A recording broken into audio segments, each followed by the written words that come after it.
Peace is the word on the first day of Obama's first ever trip to Israel. America's support for Israel's security is unprecedented, and the alliance between our nations has never been stronger.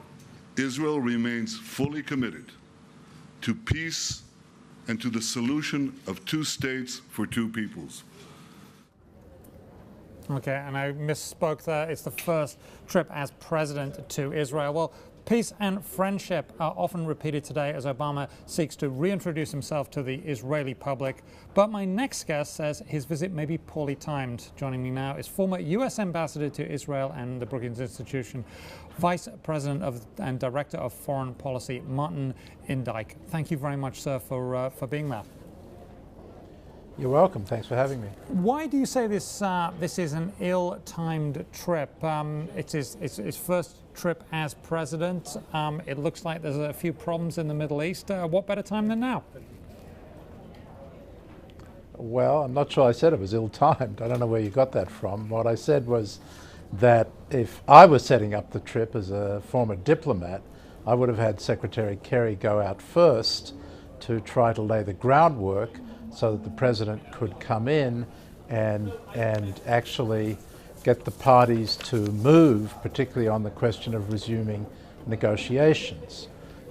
Instead, the White House decided that they would go at a time when there could be no expectations of achieving any kind of breakthrough, so that they wouldn't have to be under the pressure of that, headline that journalists always like to write, which is, failure.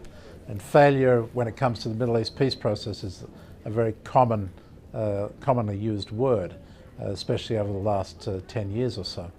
So I think that's the key point that I would make about the timing, that after 4 years of not going, it would have been good when he went for him to be able to achieve something concrete. Instead, the Secretary of State had to fly in the night before to try to have a meeting there. He's going to fly back afterwards to try to take advantage of, hopefully, some momentum that the president can achieve on this trip.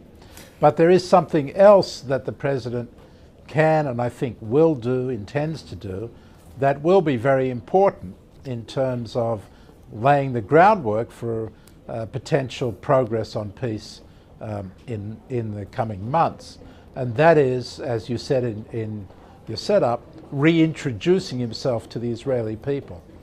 Why is reintroduction necessary?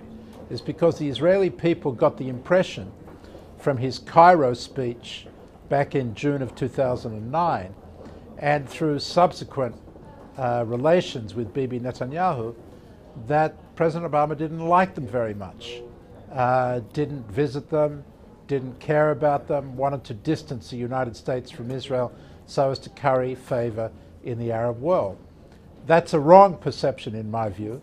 That's a bad rap, but there's no doubt that that is the view of Israelis across the spectrum from left to right.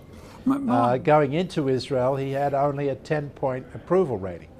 And so particularly in the speech that he makes tomorrow, the Jerusalem speech, he will have a chance to explain the incredible support that he's given Israel and the way in which he actually is a real friend of Israel.